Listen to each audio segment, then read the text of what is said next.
Saúdo os alunos do curso de especialização em Direito Sanitário, do Programa de Direito Sanitário da Fiocruz Brasília, e vamos falar um pouco sobre constitucionalização da saúde como um direito e evolução da proteção do direito à saúde nas constituições do Brasil. Eu vou fazer uma inversão histórica, porque, na verdade, a constitucionalização da saúde como direito, como fenômeno mundial, só começou a ocorrer a partir do Pacto Internacional dos Direitos Econômicos, Sociais e Culturais em 1966. Antes disso, ninguém falava em direito à saúde como algo que devesse integrar o arcabouço normativo de um determinado país. O Brasil assinou esse pacto e somente em 88, em sua plenitude, o direito à saúde foi encartado na nossa Constituição. Antes disso, nós tivemos várias constituições. Começou em 1824, Constituição do Império, onde não se falava em absolutamente nada, exceto na garantia dos socorros públicos. Em 1891, com o advento da República, também uma linha sobre direito à segurança individual, muito genericamente falando.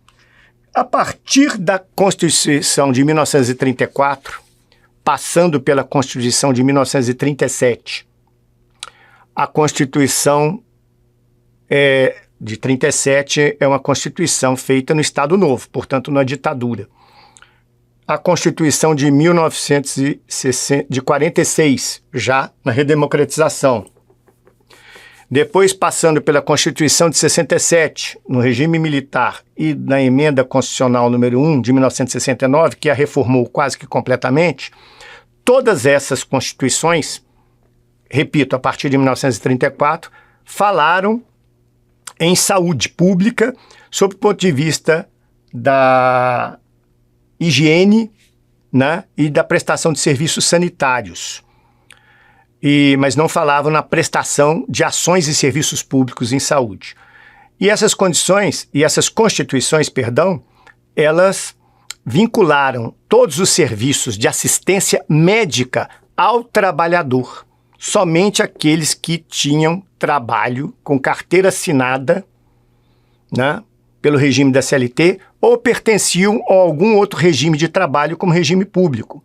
Os demais membros, cidadãos, integrantes da população brasileira, deveriam então buscar a saúde na caridade pública, que era prestada pelas Santa Casas de Misericórdia, associações de beneficência que estavam espalhadas pelo Brasil, ou na iniciativa privada, pagando honorários médicos e hospitalares.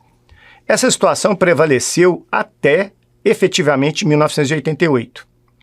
E essa constitucionalização do direito veio a partir também do fato do Brasil ter assinado aquele pacto que eu disse anteriormente, o Pacto Internacional dos Direitos Econômicos, Sociais e Culturais, em 66. Em 1970, inicia-se no Brasil a discussão de como deveria ser a saúde prestada no Brasil através de entidades acadêmicas, né? Isso dava-se no âmbito das universidades, e também de organizações não governamentais, como o SEBS, por exemplo. E na década de 80, nós tivemos um grande embate, uma grande discussão entre os sanitaristas integrantes do movimento da reforma sanitária brasileira e os privatistas, que queriam um sistema contributivo, né, no qual pudesse a iniciativa privada ter um maior desempenho nesse sistema.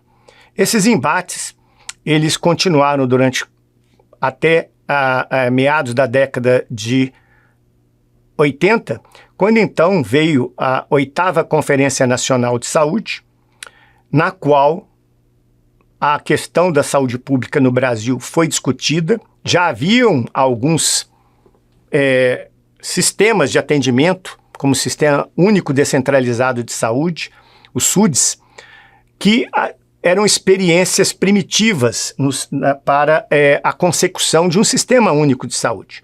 Muito bem. Essa conferência, a oitava, foi decisiva.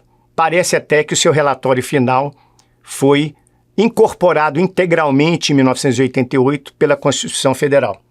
Foi assim que se deu a constitucionalização da saúde do Brasil, por meio da redemocratização do Brasil e por meio das instâncias populares que se reuniram na 8ª Conferência Nacional de Saúde e que conseguiram, dentro do processo da Assembleia Nacional Constituinte, inscrever a saúde como um direito social, cláusula pétrea, está no artigo 6º da Constituição, não pode ser revogada por emenda constitucional o direito à saúde, só pode ser alterada agora por uma nova Assembleia Nacional Constituinte.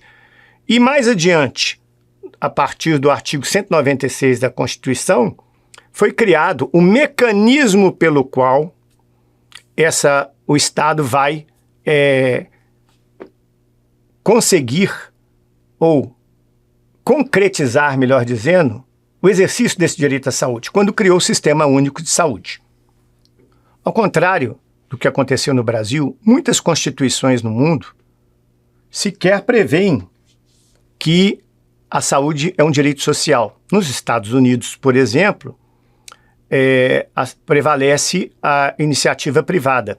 No governo recente de Barack Obama, eles tentaram minimizar o problema do atendimento da saúde naquele país com o chamado Affordable Care Act, que foi conhecido como Obamacare.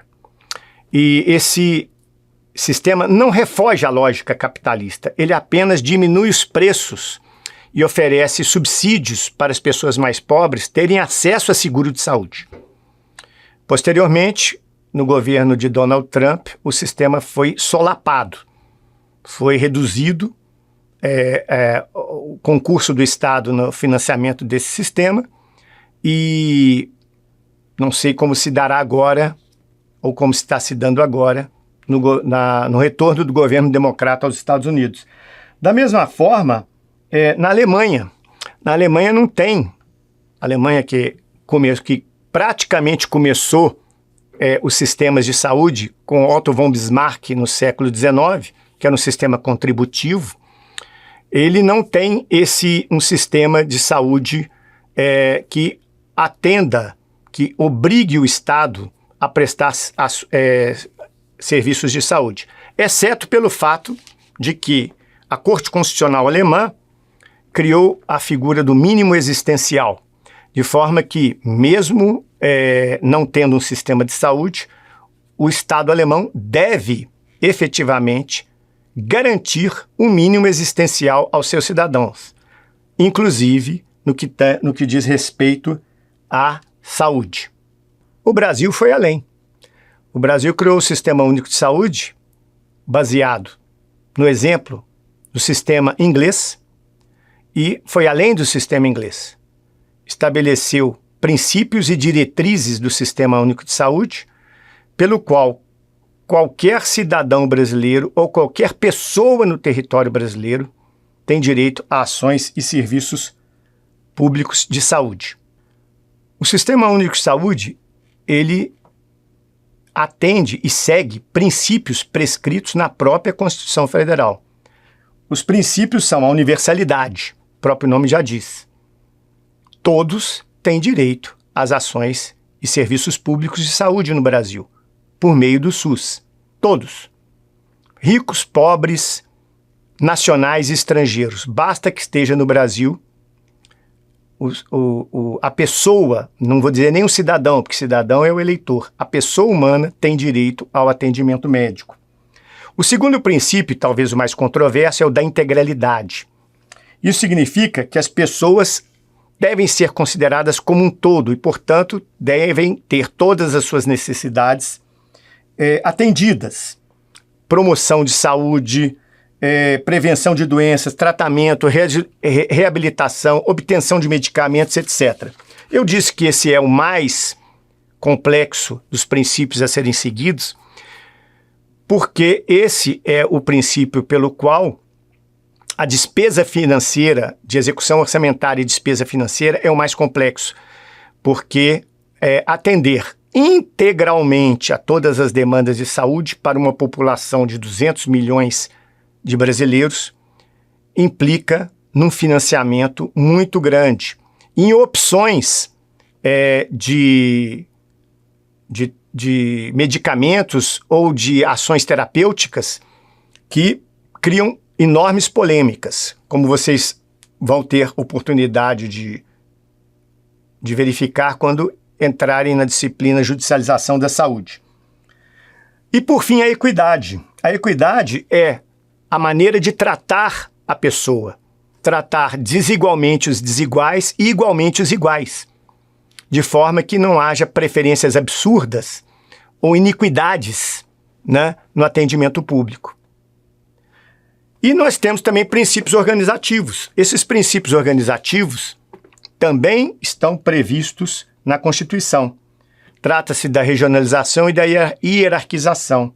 A hierarquização significa que os serviços devem ser organizados em níveis crescentes de complexidade. Nós temos a atenção primária, que é a porta de entrada do sistema e que resolve 70% dos problemas de saúde, é prestada logo no início por médicos generalistas, equipe de saúde de família. Nós temos a média complexidade, que é prestada por clínicas, laboratórios, exames, e dentro dessa hierarquização nós temos a alta complexidade, que é a internação hospitalar, cirurgias complexas e, eventualmente, medicamentos, componentes especiais da assistência farmacêutica, equipamentos de alto custo. Esses princípios também estão na Constituição. E nós temos também outros dois princípios, que, na verdade, são diretrizes que estão previstas na Constituição. É a descentralização sob comando único, ou seja, os 3 entes federativos, União, Estado e municípios, prestam serviços de saúde. E em cada um deles só pode ter um chefe, né? Na União é o ministro da Saúde, que obedece ao presidente da República. No Estado, pode ser o secretário de saúde, que obedece ao governador. E no município, o secretário de saúde, que obedece ao prefeito. Em alguns casos, os próprios governantes assumem essa tarefa, mas, na maioria das vezes, eles descentralizam essa tarefa para seus secretários. E nós temos o atendimento integral, que é uma das diretrizes, que está ligada ao princípio da integralidade, né? Com prioridade para ações preventivas. Por último, e não menos importante, dentro dessas diretrizes, é a participação popular. A sociedade tem que participar do dia a dia do sistema. Para isso, nós temos os conselhos de saúde. Conselho Municipal de Saúde, Conselho Estadual de Saúde e o Conselho Nacional de Saúde. Eles atuam na contribuição para a formulação de políticas de saúde pelos entes federados. E há que fazer uma distinção entre direito constitucional sanitário, que nós estamos falando agora, e a parte infraconstitucional. Porque nós temos na Lei 8080, que é a lei que trata, Lei Orgânica da Saúde, os objetivos do SUS, e nós temos também as competências do SUS, tá? Que são tratadas no nível legal. Sem esquecer, porque no Brasil é um pouco complicado, que a própria Constituição, ela também traz competências do SUS no artigo 200. É importante que vocês compreendam, e devo dizer para vocês que tudo que eu falei aqui está no texto base, que vocês terão acesso durante o curso, que o mais importante do direito constitucional sanitário para que vocês possam dele ter um maior conhecimento é a percepção de que tudo que consta na Constituição sobre direito sanitário, vocês vão ver todos os artigos que estão no texto base em que há referência expressa, direta ou indireta à saúde, elas são normas constitucionais, ou seja, contra elas não podem prevalecer normas de direito inferior, ou seja, leis complementares, leis ordinárias, leis delegadas, medidas provisórias, portarias, decretos, nada disso.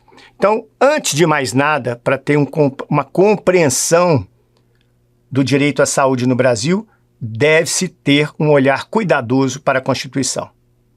Muito obrigado.